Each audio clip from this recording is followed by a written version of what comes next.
Na era da tecnologia, celulares, tablets e computadores são uma grande distração para todo mundo, né? Inclusive, eu diria até principalmente para as crianças e adolescentes. Mas você sabia que o uso excessivo dessas telas pode prejudicar, inclusive, o sono da criançada? Pois é, eu vou conversar exatamente sobre isso agora. Aqui vou trazer informações bem importantes para você. E para esse papo, a gente convidou a neurocientista especialista em comportamento e sono infantil, a Jéssica Africano. Oi, Jéssica, bom dia, bem-vinda ao Edição Manhã. Bom dia, muito obrigada pelo convite.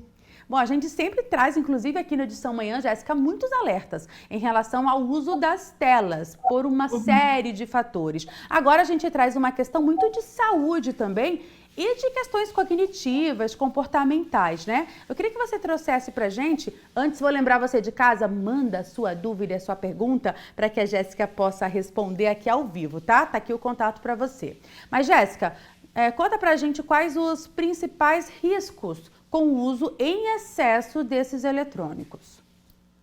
Eu sempre falo com as famílias, né, que me procuram por atendimentos, que o nosso corpo, ele é muito conectado com a natureza, né? Genuinamente, nós somos conectados com a natureza. Então, se durante o dia, pela manhã, o sol começa, o nosso corpo já entende que ao final do dia, né, o nosso cérebro, porque a partir dos 3 meses de vida, o nosso cérebro já entende o padrão de dia e noite.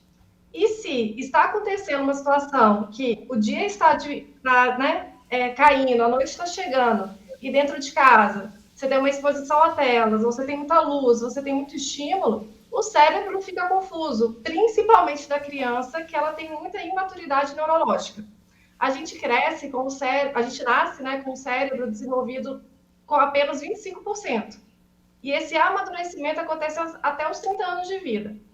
Então, se essa criança ela é exposta com muitos estímulos por conta da era que a gente vive, né? Hoje a gente vive uma pandemia de crianças que não dormem bem e a causa está justamente nesse excesso de estímulos que vem por conta das telas. A gente tem um desequilíbrio gigantesco no desenvolvimento, no crescimento, na saúde da criança como um todo.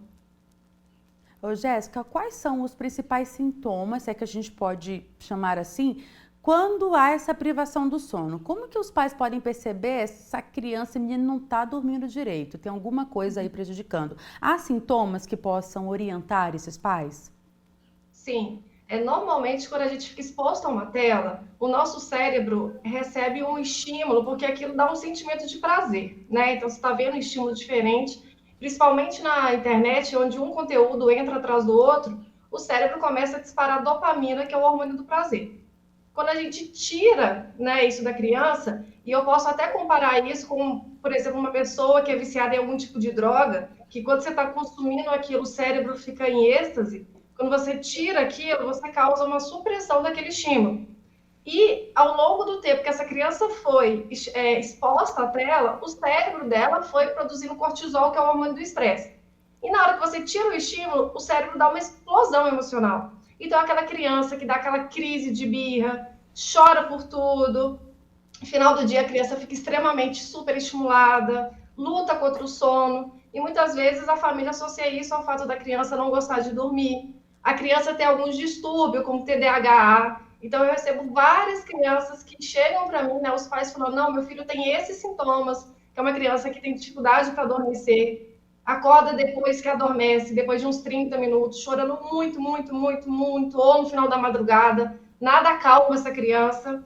Por quê? Porque na hora que ela foi dormir, o cérebro dela estava recebendo tanto estímulo, que enquanto a gente dorme, o nosso cérebro está processando tudo que viveu. Principalmente no caso das crianças, que isso acontece a partir das 11 da noite até umas 5 da manhã, que é o horário que o sono fica muito leve. Então, nessa fase do sono leve, o cérebro está passando tudo o que aconteceu, principalmente nas 2 últimas horas antes de dormir.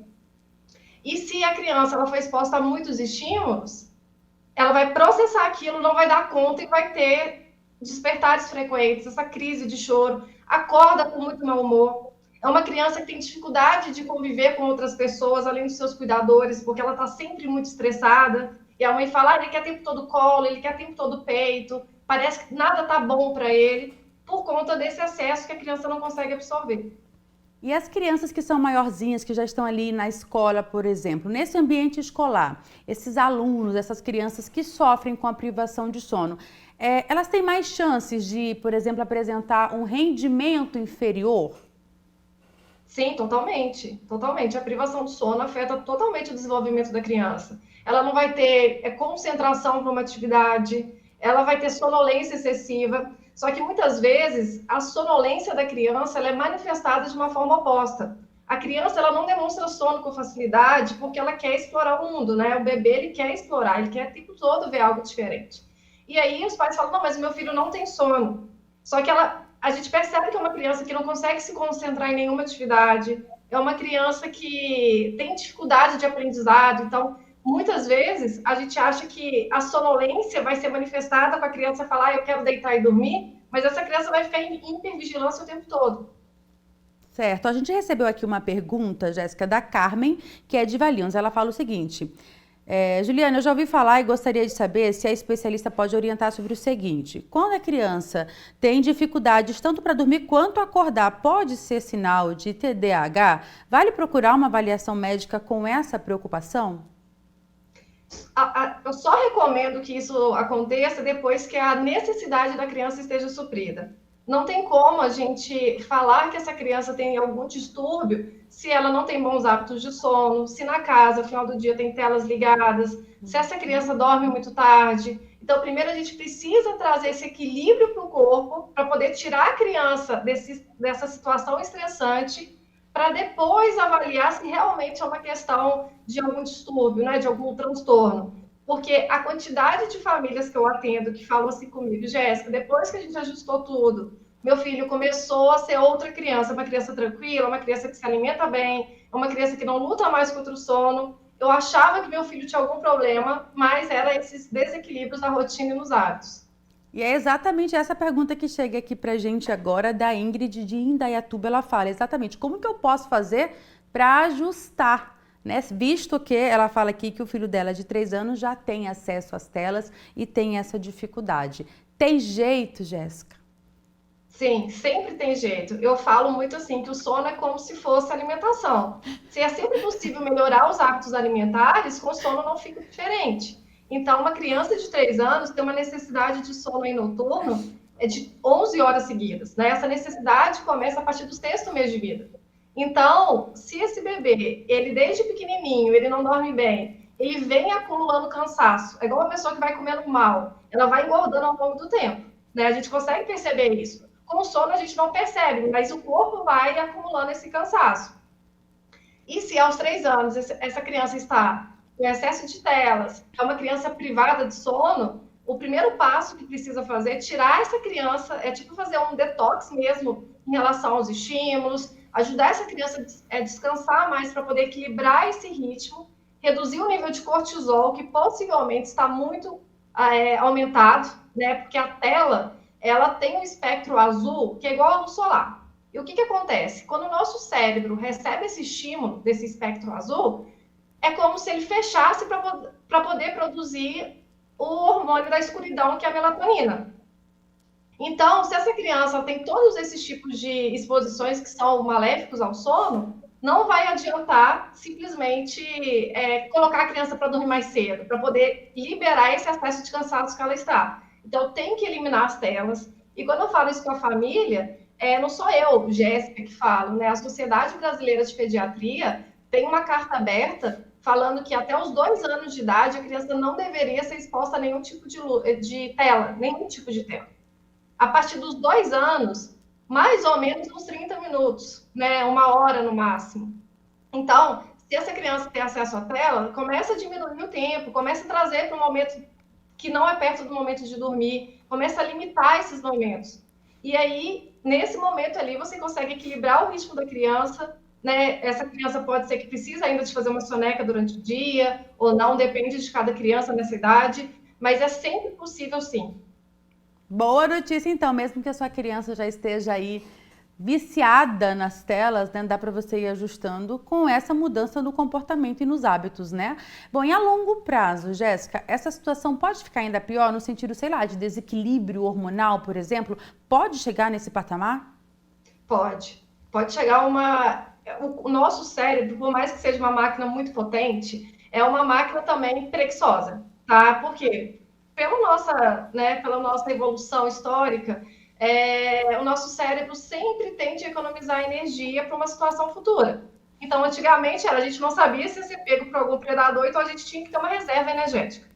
Então, se o nosso cérebro vive num padrão de ócio, ócio, né? Assim, que você recebe tudo muito pronto, você não estimula a criatividade, o cérebro começa a entrar nesse padrão, não desenvolve. Tá? O cérebro ele tem várias sinapses que a gente precisa desenvolver. Então, a criança vai se tornando um adulto cada vez mais dependente de telas, cada vez mais se sentindo menos importante, porque ele não desempenha nada que é muito diferente, porque ele recebe tudo muito pronto, e isso dá problemas até depressivos, de relacionamento, porque a pessoa não desenvolve, né, o relacionamento, a convivência, problemas de vínculos com os seus pais. Então, a gente tem realmente muitos problemas com relação a telas. A gente, claro, vive hoje numa era que a tecnologia está presente, só que se a gente tiver equilíbrio, né? Eu sou mãe também, tenho um filho de 6 anos, tenho uma filha de 3, seria muito da minha parte falar que meus filhos não têm acesso à tecnologia, porque é uma realidade. A escola coloca, né, algumas coisas, mas é o equilíbrio. É a gente entender que a criança precisa de limite, porque senão a gente entra num problema também que a medicina do sono chama transtorno da falta de limite, que é aquela criança que comanda, agora eu quero ver um desenho, agora eu quero ver outro, agora eu quero uma historinha, agora eu quero beber água, e os pais estão sempre cedendo alguma coisa, porque normalmente os pais hoje em dia estão trabalhando demais e se sentem muito culpados. E aí começa a ceder demais para essa criança se sentir bem e isso afeta ela a longo prazo. E a gente está falando de crianças, né? Claro que não dá para ser algo tedioso. Nem ninguém merece, muito menos elas. Como que os pais podem substituir as telas de um jeito que seja interessante para essa criança? Que atividades podem ser feitas aí? A gente pode lembrar um pouquinho como que era na nossa infância? Talvez isso ajude, Jéssica? Exatamente, eu ia falar isso. Lembrar como era a nossa infância, contar histórias, fazer um momento. As crianças, até os 3 anos de idade, elas precisam de ter momentos únicos com seus pais. Então, o que eu vejo muito hoje os pais já chegam no trabalho exaustos, aí coloca a criança na frente da tela para poder ter um minuto de paz. Aí essa criança vai dormir super tarde e o que resta para essa família é só cansaço, só exaustão. E aí, o que seria o ideal é a família chegar, né, ficar com a criança, esquecer telas, esquecer tudo, contar uma história, jantar juntos, né? Hoje em dia as famílias não se alimentam mais juntos, então está tendo uma perda mesmo de conexão. Depois disso, a casa num ritmo bem mais tranquilo, com as luzes mais baixas, porque se lá fora, se a gente olha pela janela, o sol está se pondo, é isso que a gente tem que trazer para a nossa casa.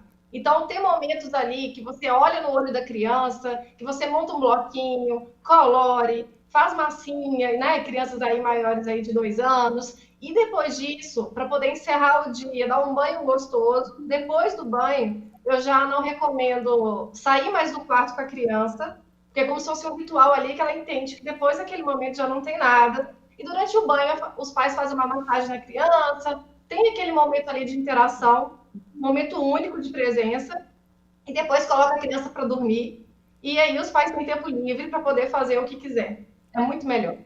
Tá aí, muito obrigada, Jéssica. Conversamos com a Jéssica Africano, que é neurocientista, especialista em comportamento e sono infantil. Com certeza tem muito assunto para a gente conversar. Logo, penso que você estará de volta aqui, porque assunto não falta, né, Jéssica? Muito obrigada e um ótimo dia. Muito obrigada a você.